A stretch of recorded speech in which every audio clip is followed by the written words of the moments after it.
high, get loud, hands in the air, little notes going down. I need y'all to get humped, get loose, and hold on tight because we're tearing up the roof. It's a song by Discrepancy. I don't know any of that song. It's a great song. I don't even know who Discrepancy is. The recorder's been on, by the way. Oh,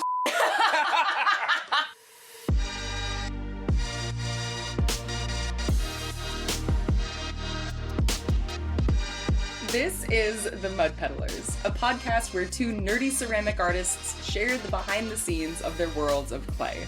We are your hosts, Lindsey M Dillon. And I am Donte of Earth Nation. Sorry. This week Donte is inhaling his boba, and I am sipping a Thai iced tea with 80% ice, 30% sugar. I do the reverse. I do 80 sugar, 30 ice. Yeah, I noticed that. I was like, that's funny. Yeah, I've been doing pretty good on my diet. Chicken and rice kind of stuff, you know. But like when I come here, I'm like, yeah, sugar. I know. Yeah, I'm definitely today. This is my treat for the day. Yeah. But I want to get back into like proper cosplay shape at some point. Right. Also, I want to be able to like carry bags of clay without it being tiring. I've decided that my body type is like, and Abel said this, and I just kind of agreed with her. She's like, you have strongman body. We're like, you're stout, you have relatively large shoulders. Mm-hmm. She's like, you're gonna have a bit of a belly. It's fine. She's like, but you're built for strength. You're not built for aesthetics. And I was like, damn. That's. But she's like, no, but I like it though, because you're stronger. You're not. Damn, our partner is dishing out the truth. And so I'm trying to like, well, I might as well just build my strength if she likes it so damn much. Yeah. You know? So I've been doing that.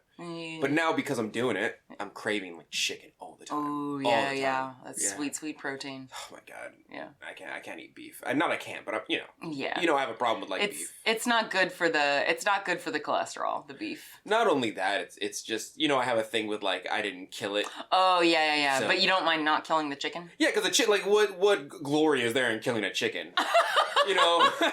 But like a cow might be able to kick my ass. God, I want that on a mug. What glory is there in killing a chicken? That's actually really good. I'm gonna make that. Right, please. I'm gonna make that please mug. Do. Yeah, I will. Oh my god. All right, well, this week on the Mud Peddlers, we are not talking about our respective dietary changes. Yeah. We are talking about, I guess actually in a weird way it kind of relates. In a weird way it relates. Yeah, we're talking about how we navigate short, medium, and long-term goal planning. Yeah, I don't really have any planning. I'm not gonna lie to you. Well, okay. So I do it or I don't do it. I do know you have your notebook, but you do. Yeah. I know that you like okay. Because for instance, like when we went to Nsika, well, first of all, we have our episodes where we talk about our goals for the year, so we do kind of have some long-term planning set up. Which one did you just try? This one. I'm sorry, Lindsey. I drank a bit of my boba. It's the new one, and Lindsey saw me drink the coconut one, and I made a face. Can I have a sip? Yeah, of course you can. Bro, yeah, yes. Of course. Oh.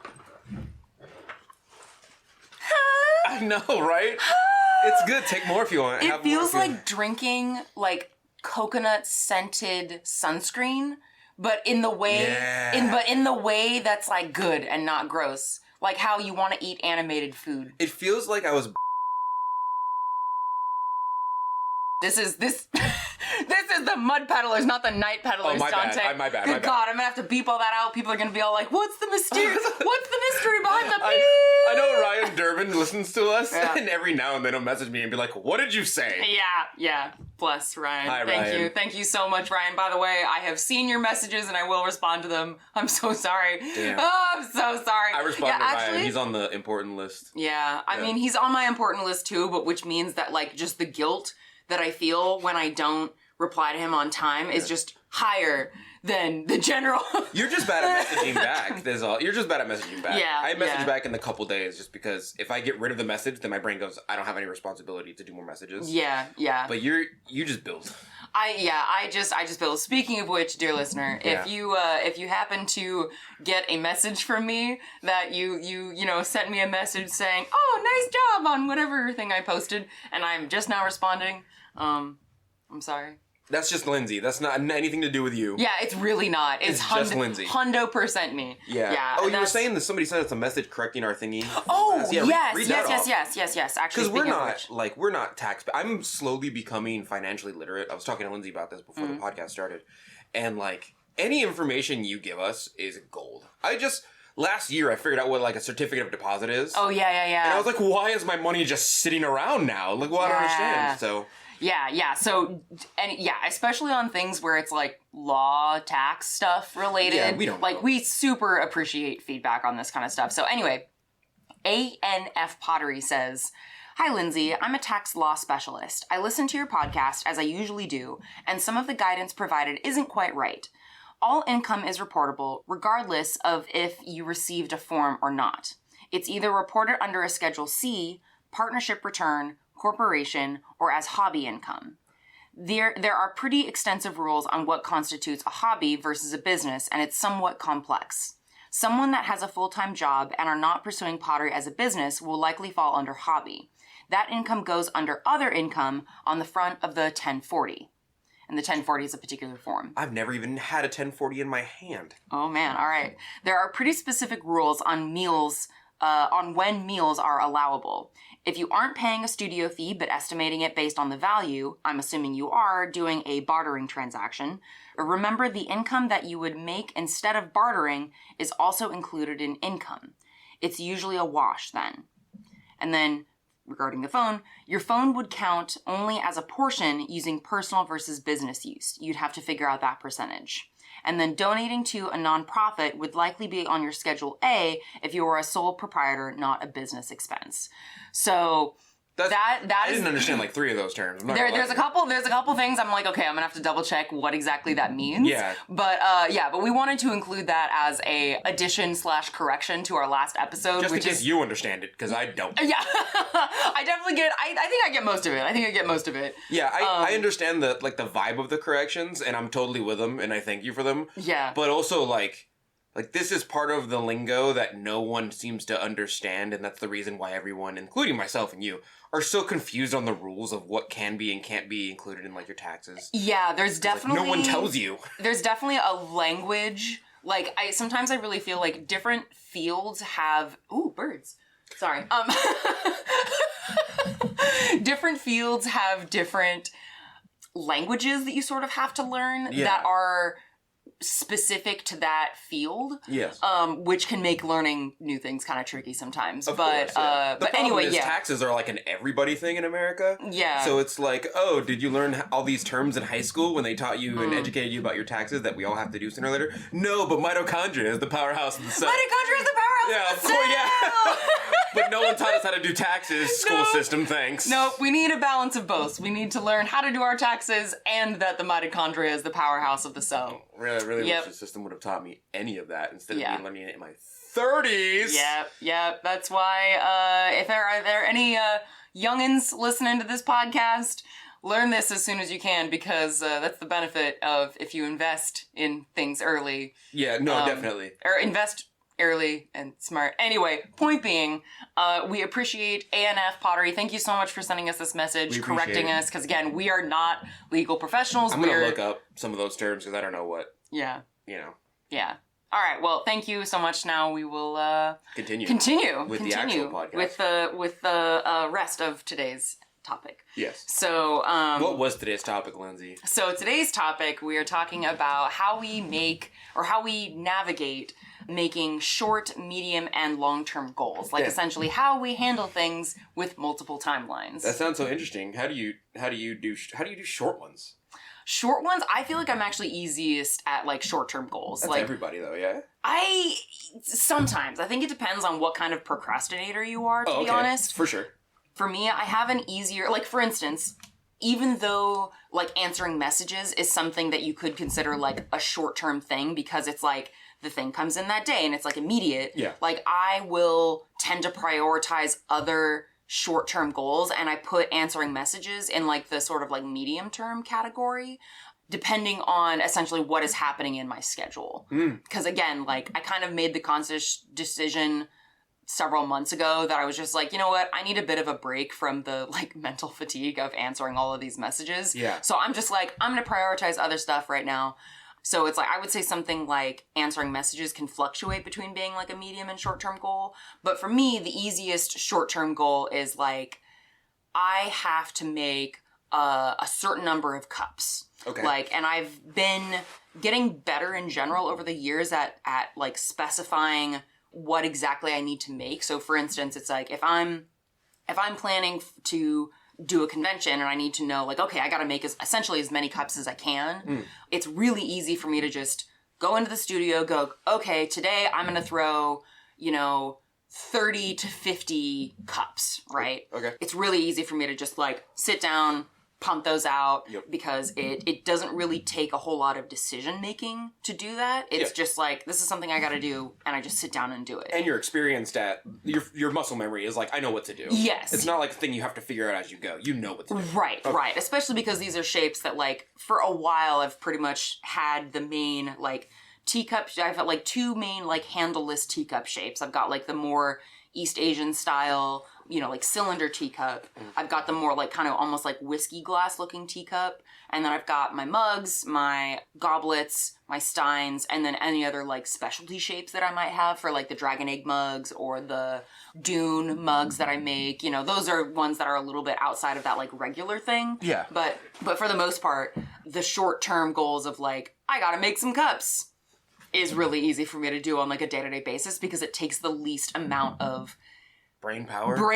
Yeah, like, and even like physical effort too for me at this point, and I imagine for you as well, where it's like a cup is, when you think about it, and I know I've said this 1,000 times, like a cup is just a cylinder, like a teacup that you've trimmed, and then a mug is just like a bigger version of a teacup with a handle on it.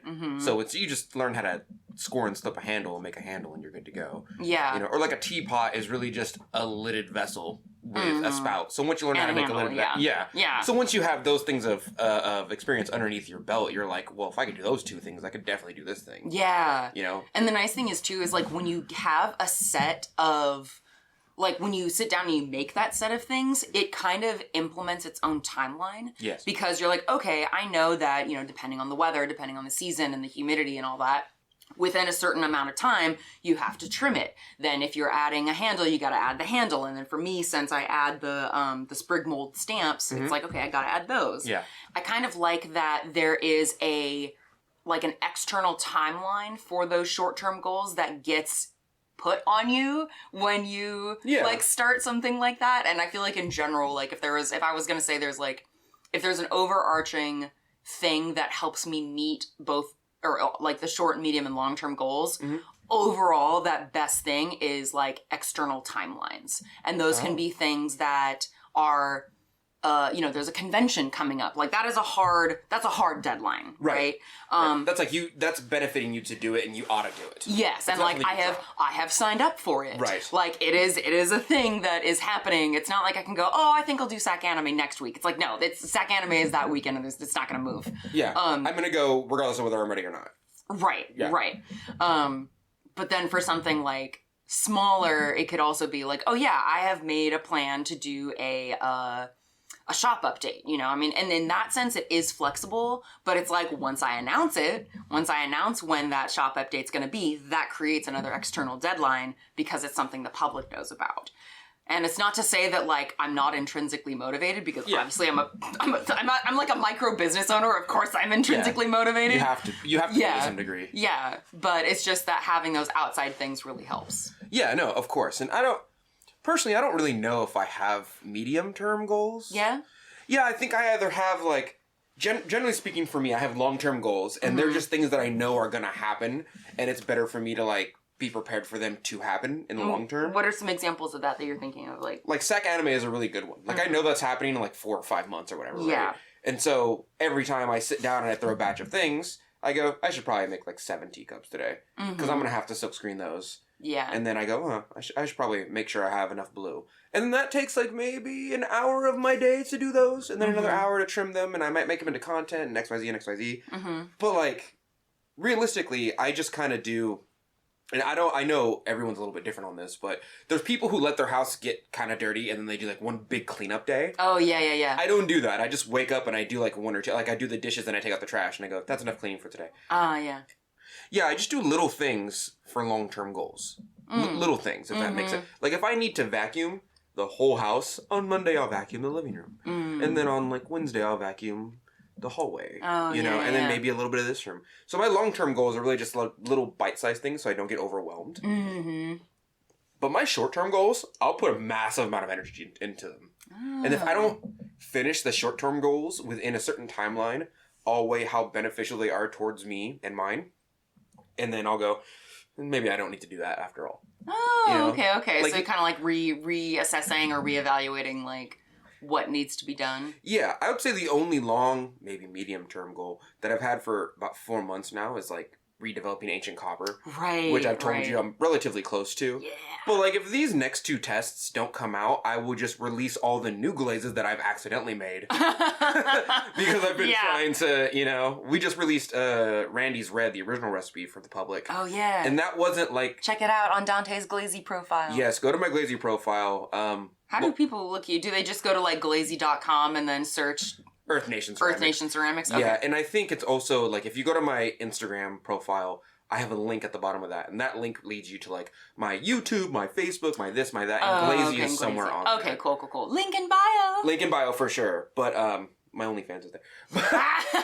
No, long story short, like I told you, and I know we're getting a bit off topic, Randy's Red, because of the mineral shortage or the discontinuation of certain minerals, has been reformulated so many times that the real recipe didn't even appear on Glazy. Like I looked it up, it just doesn't exist. Yeah. And I was talking to Tony, the person who made Digital Fire, and I looked on his website, and he has the original recipe, and then we kind of compared recipes, and they're the same. And I was like, oh crap, I'm old enough to have the original recipe. Oh man. That's happy and sad times at the same time. The problem is you need Kona feldspar and Guernsey borate to make them, so people have reformulated them, but they're nowhere near their old glory. Right. So I put the original recipe on there, I made the original recipe because I have those minerals, and then I put test styles on there so that it wouldn't be lost to history. So if you want to see those, please check them out. That being said, that was a short-term goal of mine that I was like, I'm pretty sure I have the original recipe to Randy's Red. I could probably remake it real quick. Yeah. Fire it, put it on the... And that was like low-key community service. Oh, okay, yeah. That was like, people should have this. It's a piece of history for glaze makers. But the ancient copper thing is like, if I don't figure it out in the next couple of months, I'm going to drop it. Yeah. I'm just going to be like, you win. You win. You got me. It's been 4 months. It's not important enough of a goal for me to put this amount of effort into it. Yeah. For me to. That being said, I'm very close. But I think that's the only medium-term goal I have. But the long-term one is like everybody's like losing weight. Oh, yeah. I'm thinking more specifically like pottery. Like ceramics-related long-term goals. Ooh, like I have. I'd say I'm way better at doing short-term goals, and that's not because they're quick and easy, but it's because they're big things. That like I can do quick and easy. Like if I want to make a new silk screen, I go to my computer and I go to like the program that helps me edit like stuff together, and then it takes me like an hour and I'm playing video games in the background. Yeah. And then by the time I've done like a session of video games, because my mom's watching the baby and Abel's playing her video games, 5-6 hours later, I'm like, I've made 4 new silk screens. I'll send this off to my But I feel like that's a thing that people would sit down and concentrate on. Yes. Usually, but I'm just kind of like, well, I'm just going to do little bits of it until it's done. Yeah. And that's usually how I do stuff, so I don't get overwhelmed. That's fair. Usually. I am definitely the opposite of that. Like, I do best, first of all, like, not that I always stick to this, but, like, my method for navigating particularly, like, medium-term goals, because I think, like, I feel like for my long-term goals, I feel like I make enough progress in small bits throughout the year to, like, kind of start getting to those points. Yeah. But the hardest thing that I feel like I have is, like, the medium-term goals where it's, like, for instance, with, well, I mean, now this is technically a long-term goal because the whole, like, slip casting thing. Yeah. Long-term, yeah. Oh, my God. I want to learn how, but, like, I'm just so, I don't know. Yeah.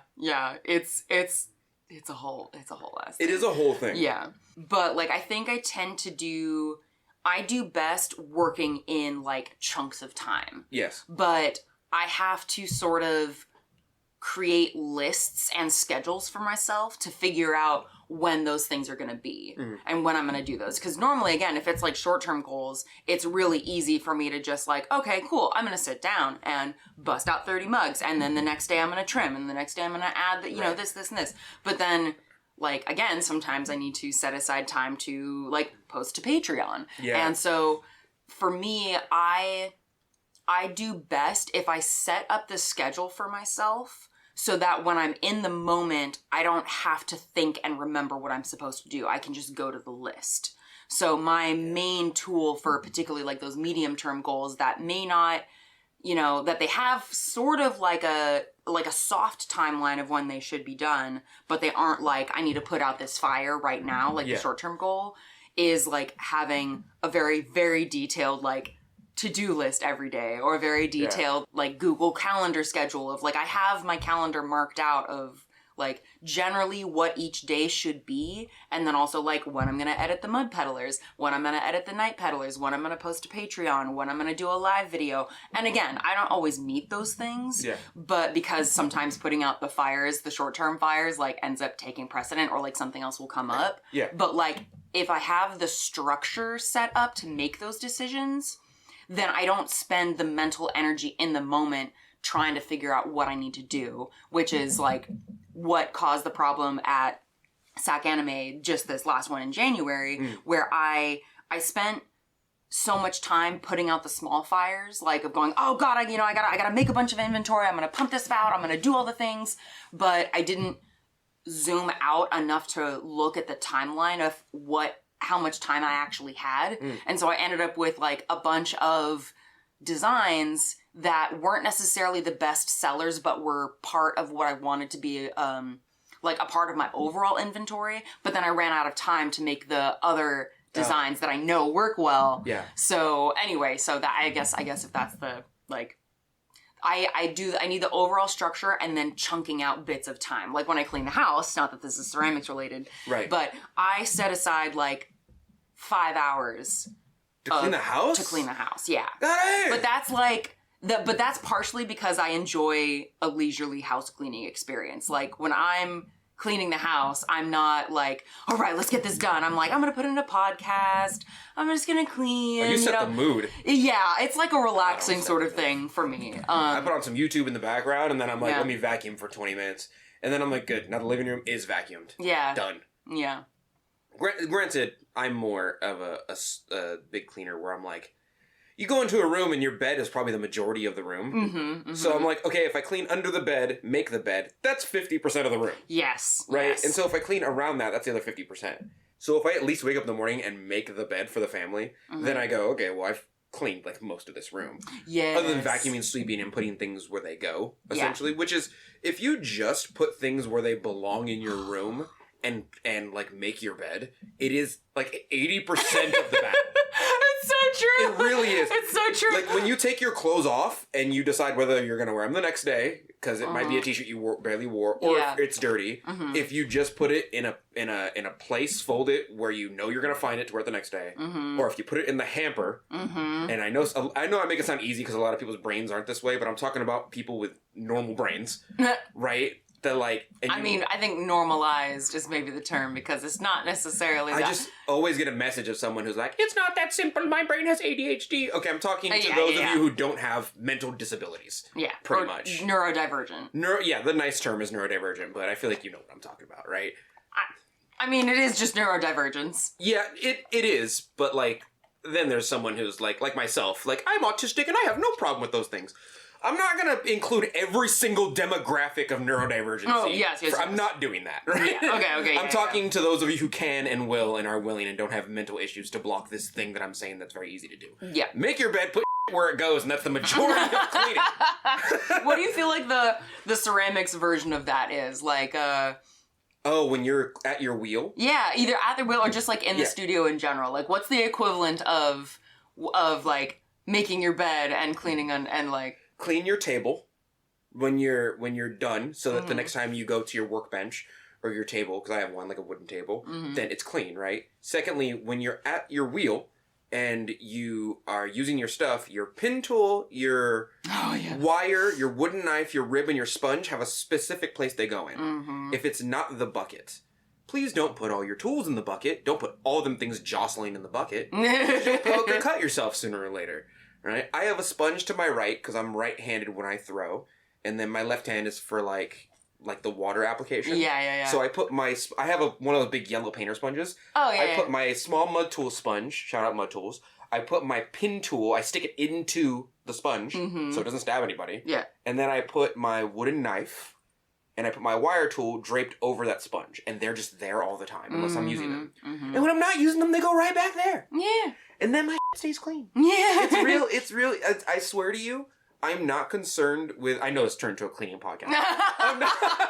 Lindsey and Donte, clean. What sparks joy? I am not as concerned with having a sterile environment as I am with having an organized environment. Yes. And that really helps with the way my brain works personally. Is if things are organized, they're easier to clean. I don't have to pick up my shoes to clean underneath them on the floor because I put my shoes at the entryway on the floor. You know, like, if the shoes are just where they go in the first place. Yeah. Yeah. You know what I mean? Like, no, completely. I don't have to pick up the shirts off the ground in order to clean the floor, vacuum it, which takes 5 minutes realistically. Because the shirt was in the dirty laundry basket where it belongs because it was dirty in the first place. It just makes my life easier to just put things where they go when they need to go there. Yeah, yeah. I hear that. If it's no, I mean honestly, I'm with you there on those things. Like again, like I think. Yeah, I mean, it's funny because it's like, so I normally like leave the studio without cleaning. Yeah. But that's because I like starting my day out by cleaning because it kind of gets me into a work mode. It works for you. Yeah. It's your cardio before working out. Get the blood flow going. I get it. I totally get it. Yeah. All right, well, okay, so for things like I remember for Insika, one of the goals that you had was, and this is what, the one in Ohio, one of the goals that you had for that was to make connections to get more like sponsorships and stuff like that. Like work more with specific companies, right? So like... Yeah, I remember I was on the plane and I was like... Yeah.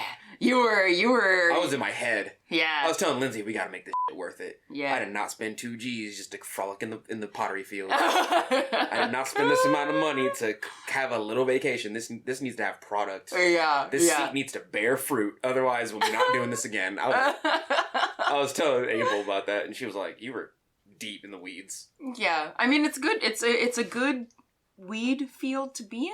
I love weed fields. Yeah. Smokable? Yeah. No? I guess. Hair on the field? Hair on the field? What's that? Play ball? Okay. I don't know. All right. Anyway. I feel like there was a lot of sayings there. Yeah. But like, I don't know any of the sayings correctly. Oh my god.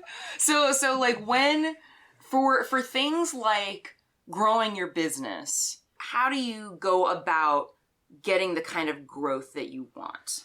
I will say on a personal level, I'm far less concerned with growing my business than I am about fostering and supporting my community. Mm-hmm. And I will say one goes with the other because if you foster and support a community and give them a certain amount of knowledge, they often give you enough accolades or enough like street credit or pottery credit, whatever you call it, to like have money coming your way anyway. I'll say that, right, firstly. But like, I'm like, and I know we talk about John a lot, but John the Potter is a good businessman, right? He like does pottery and he connects it to business with his business degree. He understands how money works. He's relatively financially literate. I'm not financially literate enough to do what he does, right? He has like plans. Yeah. I don't. I see that Randy's Red Recipe has not been on the market on Glazy for 2 or 3 years. Yeah. And then I go, that's a crime, right? That needs to be there. So I go out, I get the materials, I find the rare materials, I make it myself.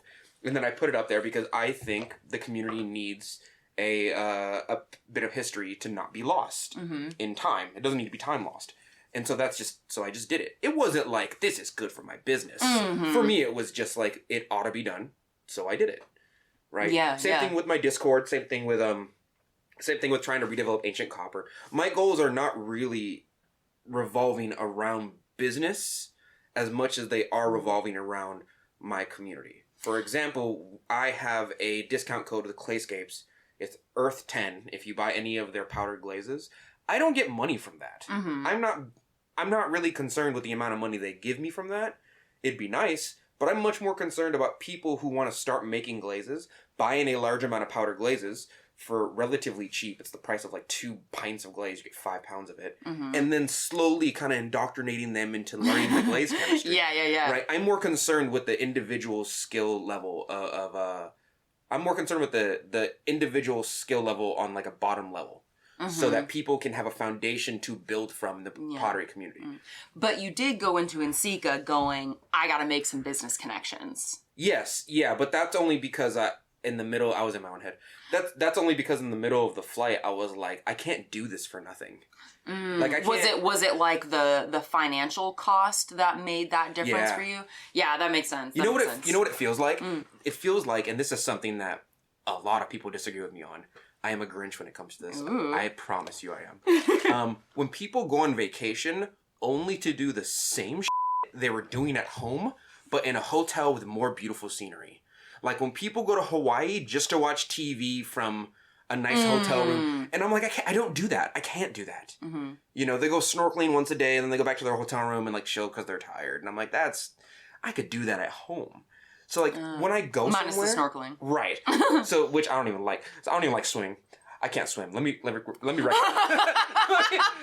was Wait, you really can't swim? I'm number one. I'm too heavy to swim. Number two, I'm part of the stereotype. Oh my god, I forgot about that. I'm part of the stereotype of people who don't know how to swim. Oh, that's funny. Because low class communities don't have pools. Right. And then like so generationally, like, no one ever taught me how to swim. So now I would have to take a swim class. Yeah. And even when I take a swim class, they teach you how to like professionally swim. I took one, and they were just like, firstly, you're really heavy. It's not a lot of it's not fat. Yeah. Secondly, you don't even know how to float, and I was like, no. And so they were like, I don't know what to do with you. Yeah. Most people know how to swim who take pottery classes. I'm sorry, swimming classes. What was I talking about? You like the whole parallel of like, okay, if I could do vacations. Yeah, okay. If I could do the thing at home, like I'm not gonna go pay to do it somewhere else. Agree. Yeah, no, that's exactly it. If I can do the thing at home in the relative comfort of what I've built for my own environment with my own resources, then like I'm not gonna pay to go do the same exact thing somewhere else unless it benefits me when I come back home to a certain extent or my community. And that's not really my look on it for a business venture. Granted, it does matter. Yeah. Right? But like I'm not going to Nsika to like hang out. I'm going to like 20% of it's hanging out and the rest of it's like making connections, meeting new people who could teach me new skills, getting content for the videos, making more connections with Amico and Clayscapes so that I can have glazes to bring you content, so that I can have discount codes, so that you can buy pottery glazes, so you can be more comfortable with making your own glazes. So like it rolls, you know? Yeah. I'm not just going there like, I'm about to make some money. That comes along with the territory, but that's not the prime directive. Yeah. You know, it's interesting. I feel like in general, and correct me if I'm wrong here, but like it seems like you're wrong. Oh, good. I'm sorry. That's unfair. I'm so sorry. You're actually usually right. Aw, thank you. Yeah. Not always. I feel like in general you have fewer issues making time investments on things, but more hesitancy in doing monetary investments. Yeah. And I feel like I have a harder time doing time investments, but a bit of an easier time doing monetary investments. That's because I'm a scared money person. Well, I would actually, so for me, it comes back to money too. Because for me, my biggest thing is like, for instance, and this kind of comes back to like how I handle like medium and long-term goals, is like, because I've been doing this full time for like 3 years or something like that, it's harder for me, like, how do I say? I have a formula for how to make money, right? Like, I know pretty much the designs that sell. I have conventions that I go to. I know how to do online updates. I have a lot of the infrastructure set up so that if I make the cups, I make money. But what I have a harder time with is time investments that basically pull away from the timeline that I have set up that I know directly leads to money, which is part of the reason why the whole slip casting thing has been such a start and stop adventure. Like, I have done a few experiments with it, but I haven't like for instance, Birdie Tam has been doing this. It's been really fun watching her do this whole like, she's been researching essentially a new way to do a particular design. And she even like did a post about it, talking about how it's challenging when you're doing a research project that you know is gonna, or that you're pretty sure is gonna bring in more money later, but in the meantime, you have to take a hit in your income if you're doing something like this full time. It's an investment.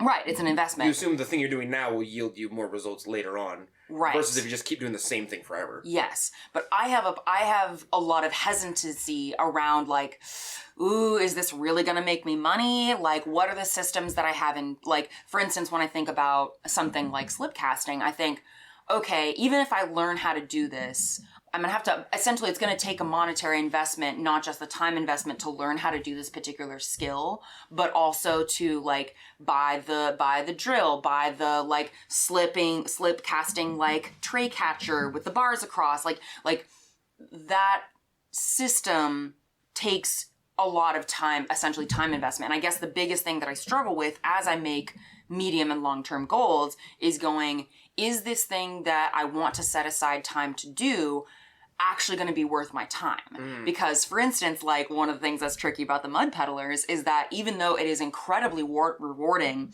in terms of the community aspect of it, and I think like you already had like the social clout with your YouTube channel, but like I'm pretty sure the only reason a lot of people know about me is like because of the mud peddlers. Like people, I don't think people at NCECA in Sacramento would have been coming up to us being like, are you Lindsey M Dillon? Like, I don't think that would be happening without the mud peddlers. So it's like, it's had a lot of soft benefits, but it's also kind of hard being like, ooh, like unless I start trying to reach out and get more sponsorships for the mud peddlers, it's, you know, we're 3.5 years in, and there's not a lot of monetary benefits coming from that. Now, like, cause I think, I don't know, I mean, maybe the folks on Patreon, you know, like are contributing to Patreon largely because of the mud peddlers. I'm not sure. If you're a patron, let me know, because I would love more data to help me make decisions. But like in general, that's the biggest thing that I do is like I want as much data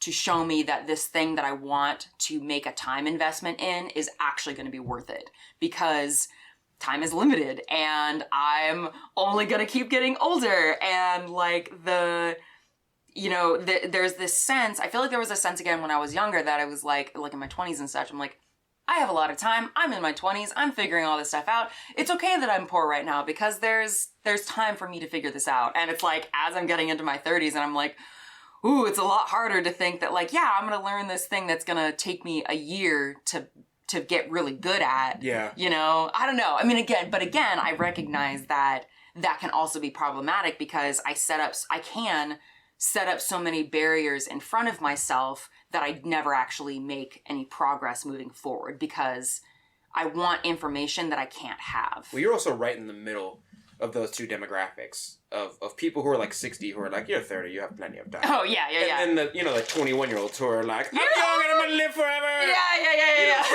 So I understand the push and pull of your mentality when you talk about like, well, I'm getting there versus like, no, I have time. I completely understand that. There's people listening to us right now who are like, 30.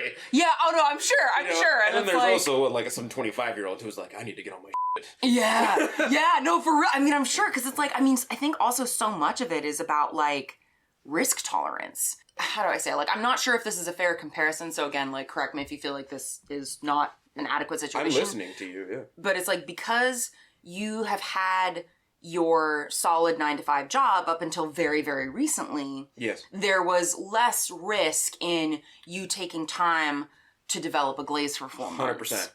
And I did that on purpose. When I started doing pottery and getting a little bit more popular on YouTube, I had a choice to make where I was like, I could just quit and keep doing pottery.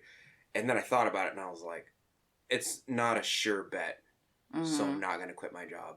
And now that like I have a job and Patreon and YouTube. Yeah. I essentially have I have original net and then I have 2 safety nets underneath that. Yeah. And then I quit my regular 9-to-5 job and got a different one in pottery that pays more. Yeah. So you're right. Like the reason I was able to do the YouTube thing and the job thing, and one was a safety net for the other. Yeah. And now they've just switched. Right.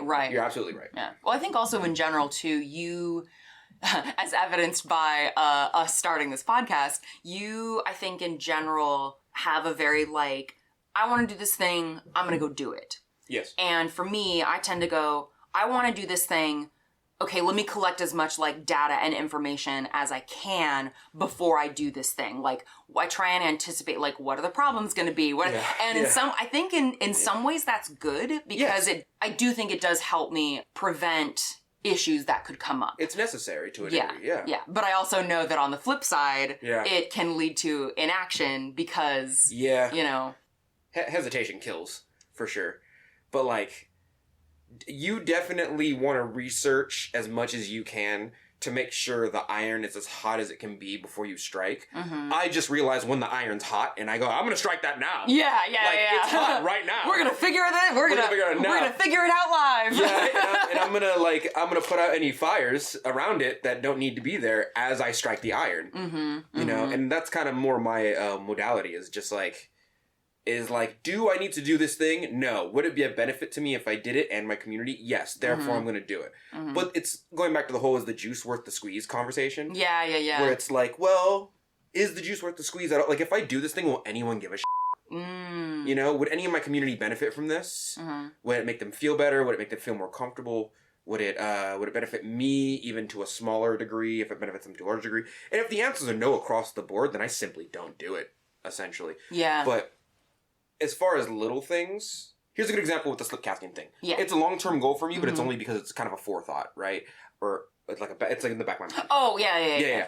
I want to do slip casting, but I only want to do slip casting because some of my more complicated things are labor intensive. Much like yourself with your dragon mugs. And my dragon mugs as well. They take too long for me to do. Yeah. And yours definitely take a very long time to do. So long.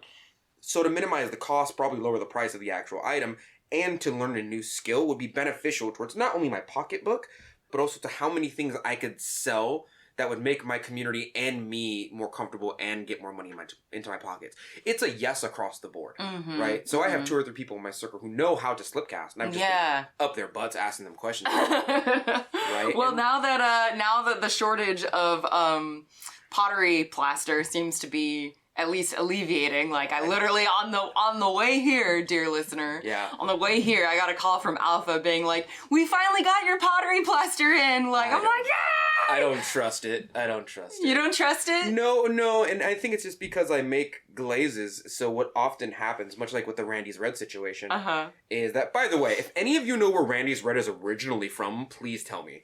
If you know the person that developed it, like the Randy that made it, please tell me because I cannot find the source. Yeah, actually, because I was curious, like, how you know that the recipe that you and who's the person? Tony Hansen. He's the person who made Digital Fire. Yeah, but like, I'm gonna ask him, but because I haven't yet. Yeah, because like, how do you guys know that that's the original recipe? Well, also what often happens is that like me, I'll name my glazes like Gara's Red.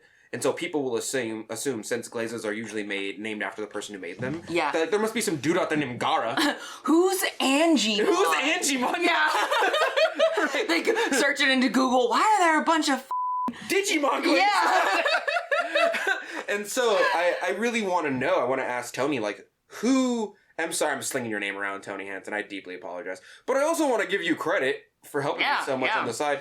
Because, like... No, honestly, like, Digital Fire is It's the Library of Alexandria for anyone interested in glaze chemistry. It's crazy. I was telling him on Instagram the other day, I was like, hey, I didn't know you were a real person. I thought that, like, there was a team of people who made this thing, but really it's just, like, one guy with a website or a domain. And I 100% thought, ever since I was, like, 22, I thought there was a team of people who made this and it was a resource for potters. It's just one person like myself who's just spewing information into the world. Yeah. You know, so I'm kind of still awestruck to even be talking to him in the first place. Yeah. But I really want to know, like, the person who made Randy's Red, is it a guy or a girl named Randy? Is it a person named Randy? Or, like, did this person do what I do and they just named it Randy's Red after their buddy who helped them develop the glaze? Yeah. And in honor of them, they wanted to, like... Hashtag who's Randy? Yeah, hashtag who's Randy right now. Oh, man. And I forgot what we were talking about. Yeah. Well, okay, bringing it back to in general. Right. Like, I mean, I think we're at about episode time anyway, because we've been talking for, I don't know, half hour, 40 minutes or so. But, like, bringing it back to in general, like, how we navigate short, medium, and long-term goals. I feel like there's a lot that goes into that. And are there any, like, other last thoughts that you kind of have around that, or? No, I think everyone has a different mode of how they go through their short, medium, long-term goals that works for them and their own brain chemistry. And granted, there's not an overall blanket statement I can use for every individual. You know, what would you say it would be for yours? Like, if you were to say, how do you handle short term? How do you handle medium term? How do you handle long term? Well, short-term goals for me are things that are beneficial for me that I can do immediately. Things like making the bed clean that don't take much effort, granted with brain issues or anything like that, right? But like if I'm making the bed or cleaning my room or cleaning my house, those are short-term goals that I know ought to be done for the cleanliness and just the sanctity of my own mind, realistically. Because when I look around my house and things are out of place, it really jumbles my head. I like things in order. Yeah. Right? But like medium-term goals are usually things that, and the short-term goals, I can just do them. Yeah. The medium-term goals things, the way I approach them are like, should I do it? Probably. Do I want to do it? No, not really. Would it be easy to do it? It would probably take like a couple weeks of just like what I call research. But when people call it research, they mean like looking it up on YouTube. And those are things that I don't care about that much, to be honest. Oh. Medium-term goals are things that I'm like, I could do that so easily that I don't want to do it now. Long-term goals are things that would be massively beneficial for me, that I would have to put little bits of effort in almost every day in order to get them. Like, for example, if I wanted abs more than I have now, because I have I have them, but I'm also a little chunky. I'm a doughboy for sure. I would have to get my ab roller and do like 50 of those every other day and eat under calorie. Granted, I have a certain amount of genetics and whatever things in the way. For like 2 months straight. And that's like a long-term goal. Okay. But like, how bad do I want abs? You know? How bad do I want more abs than I have now? Yeah. And that's really the juice worth the squeeze kind of conversation we had earlier. Yeah. But like that's a long-term goal that a lot of people would want or have. But I do mine in little bits of effort to get there sooner or later. Yeah. One step until I get to a mile. Oh, okay. But like short-term goals are like, I could take a step. Yeah. I think in general, for me, like I handle short-term goals the easiest because I think about those in terms of like quick things that help with the overall maintenance of the studio and of my like business practice and studio practice. Yeah. Like I need to clean the kiln shelves, or I need to like keep up with a particular production goal. Like I need to throw 50 cups today or whatever. And I think for me, the short-term goals require the least amount of mental effort. Yes. Because they take a short enough amount of time that it doesn't heavily impact like the shape of my day or of my week. It's like the mental strain that it takes is really the barometer for me. Yeah.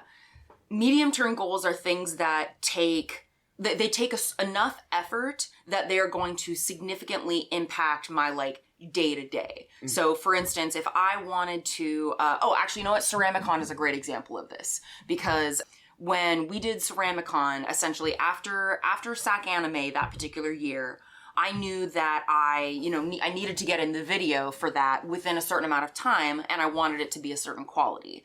So I essentially took 2 weeks of basically only working on Ceramicon. Like I woke up, worked on Ceramicon basically all day, and I didn't go into the studio and do other stuff. But I've learned that like obviously I can't do that all the time with certain things, especially when there are other timelines that have to be taken into account. Like I can't take 2 weeks to work on one particular project when I have SAC Anime in like a couple months or something like that. Yeah. Right. So what I end up doing to navigate those goals is essentially I try and set up a schedule as best as I can. And I have to basically go, okay, I'm spending these amount of hours on this day to do this thing, this amount of hours on this day to do this thing. And even though I don't always stick to that schedule, seeing it written out helps me mentally visualize the multiple timelines so that I can, as to best of my abilities, hit the beats that I need to get things done in a certain way. Yeah. And I'd say like long-term goals are things that I more think about in terms of like, what's this year gonna look like? Or what are the next couple years gonna look like? Yeah. And those I am a lot more structurally relaxed with. Really? Like, yeah, kind of like with the short-term goals. But like I'd say medium-term goals require the most amount of effort for me because it's essentially like the medium goals both help me meet my short-term goals and my long-term goals because the structure that I set up to meet those medium-term goals also helps me meet those other ones. It's about like setting up the Google Calendar. It's about utilizing my bullet journal. It's about utilizing my Habitica app. Like I have a couple different things that help me put together the multiple timelines. And it's also actually taking the time to take that step back, because it's really easy to spend weeks on end just nose to the grindstone in the studio, putting out cup after cup after cup after cup. But it's mentally exhausting to a degree. Well, no, I would say that's easy. The cup part? Yeah, the cup part is easy for me. If I make 100 cups, by the time I get to 70, I'm like, God, I hate this. Oh my God, no. For me, that's easy. Really? Because it's muscle memory. It doesn't take decision making. For me, I have the hardest time, and it benefits me the most, but I have the hardest time doing it.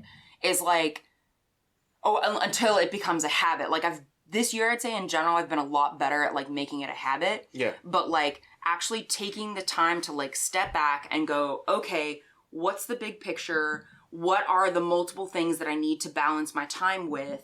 And how do I set up my schedule so that I'm meeting each of those goals? And so that takes the most amount of effort, because it takes the planning, it takes the critical thinking skills, it takes the balancing different priorities, all of those kind of things. But the long-term goals I'm more relaxed with, because they usually don't have like a super firm timeline. Yeah. Unless it's something like SAC anime, because obviously that's like, we know it's like you like gotta a year do that, out. yeah. Yeah. It's too beneficial to not do that. Right. But for me, long-term goals would constitute things like my idea for like writing a book, or like going to grad school, or like some of these other things that they're kind of out there, they're on my radar, but it's only when I set aside time to like integrate them into my schedule that they kind of just become like a thing that I do. Yeah. I don't know if that makes sense. But like, I guess like Patreon would be a good example of that. Because it's like, there was the ultimate goal of like setting up a Patreon. Yes. But then it's the matter of maintenance. Like, okay, when am I going to schedule, like when I'm going to post, when I'm going to do the night peddlers, like those kind of things. But in general, I'd say the biggest thing that helps me meet all of those goals is an external timeline. And that can be an external timeline that I create in terms of like, I'm going to do a shop update on this day. Right. Or it can be properly external, where it's like, SAC anime's happening whether I want it to that weekend or not. Yeah, for me that's a long-term goal, because it's like, I always think of just backup plans. It's like Batman's entire superpower. Yes. Other than like being plans on plans. Right, just plans on plans. It's other than being just like good at martial arts. His whole superpower is like being rich and then having the resources from being rich to basically facilitate backup plans on backup plans on backup plans. He's got a lot of his whole power. He's got a lot of sheets of toilet paper between the and the fan. Yes. Yes. Oh man. I will say for me, one of the biggest variables to kind of cap this off of whether I'm going to do something, regardless of whether it's a long-term or a medium-term plan, because short-term is just you're done with it. Yeah. Is how beneficial it is not only for my community, but for me at a later time. For example, I've been really up on my blogs. I've been doing like a blog every 3 weeks at least. Because I know there's at least, because I get the analytics, there's at least 100 of you that are going to earthnationceramics.com and looking at the blog to see what I'm developing and how I'm doing it and some of the notes. Nice. Hell yeah. Sorry, that was, you heard a weird sound in the background. That was me trying to snap. No, you're and that really helps bolster my confidence to make more blogs. Because I used to be like, no one's really watching them. It's like 25 people. And it's a lot of people who are already in, or who are starting to get into glazes and making glazes and glaze chemistry. And just want to know those little tidbits of information from you to make their glazes even better and get into the field, right? But the fact that Squarespace basically said like, hey, 100 people read your blog yesterday. I was like, that's great, dude. Hell yeah. Honestly, dude, data is the best thing for decision making, man. I'm telling you. It really helps. But like vibes are good too, because you gotta figure out, do I actually want to do this thing? Yeah, is the juice with the squeeze, and do I even like that kind of juice? But one of the biggest things for me, other than that, is that if it helps me later on, like if it continues to give me basically compounding interest, like it's good for me and the community to do it because I needed to learn it and I want to share that information with other people. But also I need to look back on these quote unquote notes of my discoveries with my glazes stuff that it's not really discovery. I have a trouble with calling them discoveries because I'm sure someone else already knows this info. Yeah, I hear it. But I'm discovering it, and I hope that people look at my discoveries and they discover it as well. Mm-hmm. You know, so the word discoveries isn't accurate, but you know what I mean. I know what you mean. Yeah. But I get to look back on those things later on when I'm developing other stuff, and that's really important to me. Is because not only does it help me and foster my community, but it also helps like future Donte when he's making other stuff. Yeah, right? yeah. Like you can see that when you're in the midst of building it, you're like, I know that I'm building a scaffold right now that I'm going to stand on later.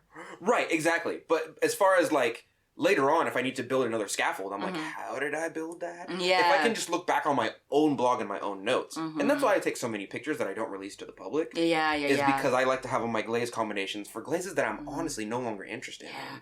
To be honest, I feel like that's a really good like note in general is like documentation. 100%. Maybe we could do an episode on that actually. You need to, I would have a lot of input on that. Yeah. You need to have documentation and notes. Let's do it. If y'all are interested in an episode on documentation, let us know. Tag us on the gram? On the gram, yeah. And TikTok. I'm kind of starting to pay a little more attention to TikTok now. Yeah, TikTok. Although it may be going away, so who knows? Yeah. But yeah, well, let us know, dear listener, if there are things that you do to navigate, or rather what specifically you do to navigate your short, medium, and long-term goals. Let us know. Tag us on the social media. And, you know, if you haven't, if you enjoy this episode, leave us a little review. I never actually included that in the outro of our new outro, but yeah. We love reviews. Reviews are good. Yeah, reviews are great. What honestly happens if we get enough reviews and we get enough good ratings, sponsors contact us. Yeah. And then we get to up the quality of not only our lives but the podcast. Yeah, and it's it's good. I'm waiting for like Clayscapes or Amico to be like, hey. Hey. What you doing over there? Yeah. gonna Joey this shit. How you doing? Come over here, let me talk to you for a little bit. And then you go, no, because they never want to talk to you. Anyway, sponsor us. No. Bye. Bye.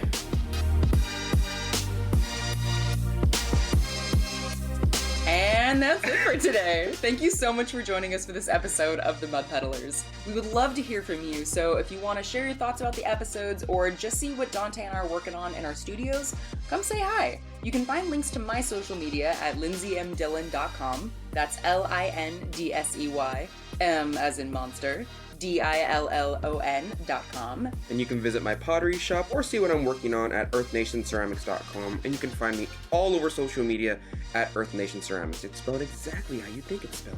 And if you want to support the show, hear some bonus episodes, and see some behind the scenes of my work, you can support me and the show at patreon.com/Lindsey M Dillon. Thank you so much for listening, and we will see you next time.